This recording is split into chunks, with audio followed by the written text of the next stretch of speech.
তো চলো যাওয়া যাক বারুণী স্নানে। আমরা খুব সকাল সকাল বেরিয়ে পড়েছি বারুণী স্নানে যাওয়ার জন্য। আর আমরা গিয়েছিলাম হলো আমি, মা আর কাকি, আমরা তিনজন মিলে। আর সকাল সকাল বেরিয়ে পড়েছিলাম যাতে পরে আরও ভিড় বাড়বে, ঠেলাঠেলি হবে, এগুলো যাতে ফেস করতে না হয়।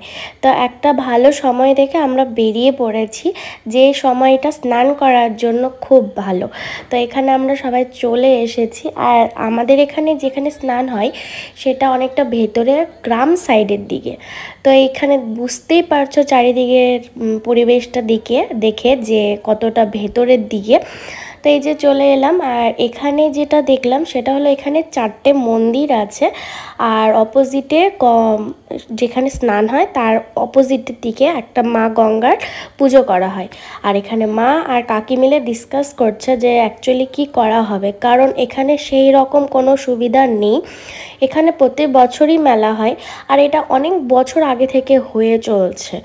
কারণ আমার ঠাম্মারা নাকি এইখানে স্নান করতে যেত, সে বহু পুরনো কাল থেকে এখানে স্নান হয়ে আসছে, কিন্তু তেমন কোনো উন্নত মানের জায়গা এখনও হয়ে উঠতে পারেনি। তো তেমন কোনো সুবিধাও এখানে নেই, স্নান করে যে চেঞ্জ করবে তার জন্য কোনো ভালো ব্যবস্থা নেই। তো এখানেই তোমাদের ওপেন স্নান করে ওপেনলি চেঞ্জ করতে হবে।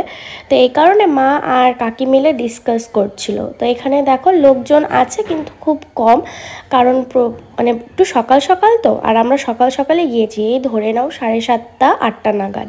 তো অ্যাট লাস্ট সব কিছু চিন্তাভাবনা করে মা আর কাকি নেমে পড়লো স্নান করার জন্য। আর মা একটু জলে ভয় পায়, এই কারণে মা কাকিকে ধরেই যাচ্ছিল। আর আমি এখানে অ্যাকচুয়ালি স্নান করিনি, কারণ একটু প্রবলেমের জন্য। এমনি জাস্ট নেমেছিলাম, একটু জল ছিটিয়ে নিয়েছিলাম, মা জল ছিটিয়ে দিয়েছিল। আর পুরো পরিষ্কার কাপড়, ধোয়া কাপড় আমি পরে গিয়েছিলাম, বাট আমি স্নান করতে পারিনি, হয়ে ওঠেনি আমার পক্ষে। আর এখানে যে বাচ্চাগুলো দেখছো, মানে বলার কথা না, এই তো মহাকুম্ভের মতো পরিস্থিতি। মানে গঙ্গাতে তুমি কিছু দিতে না দিতেই যেমন ওখানকার সবাই বাচ্চাগুলো নিয়ে নিচ্ছিল, সেম এখানেও তাই। এখানে মা আর কাকি জাস্ট জলে কয়েন দেবে, সেই কয়েনটা দেওয়ারও সময় হয়নি, বাচ্চাগুলোকে দেখো কি করে ঘিরে ধরেছে।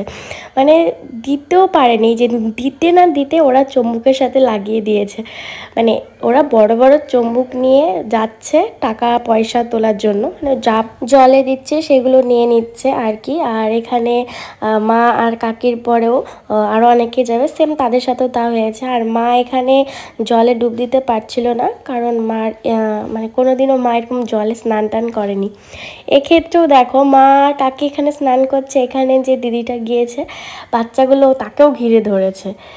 তারপরে মা আর কাকি স্নান কমপ্লিট হয়ে যাওয়ার পর এখানে এসে গঙ্গা নামে পুজো দিতে হয়। তো এগুলোই সব মা আর কাকি করছিল।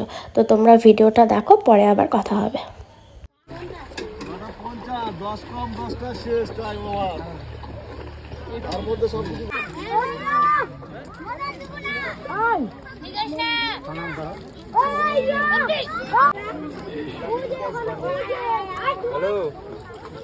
স্নান সেরে এখন পুজোর এখানে চলে এলো। আর আমার মা গঙ্গাকে দেখে এত ভালো লেগেছে, মুখটা যে কি মিষ্টি না লাগছিল, মানে বলার কথা না।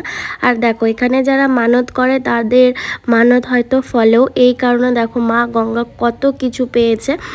ইভেন ওই সাইডে মার সাইড মানে ডানে আর বাইরের দিকে দেখো ব্রহ্মদেব আর হলো রাধাকৃষ্ণ ঠাকুরও আছে, তারাও কত কিছু পেয়েছে। এখানে তোমরা মন থেকে যা চাইবে, যা মানত করবে সেটা অবশ্যই ফলবে। মা গঙ্গার মুখটা শুধুমাত্র দেখো যে কতটা মিষ্টি লাগছে দেখতে, আমার তো এত ভালো লেগেছে, খুব ভালো লেগেছে আমার।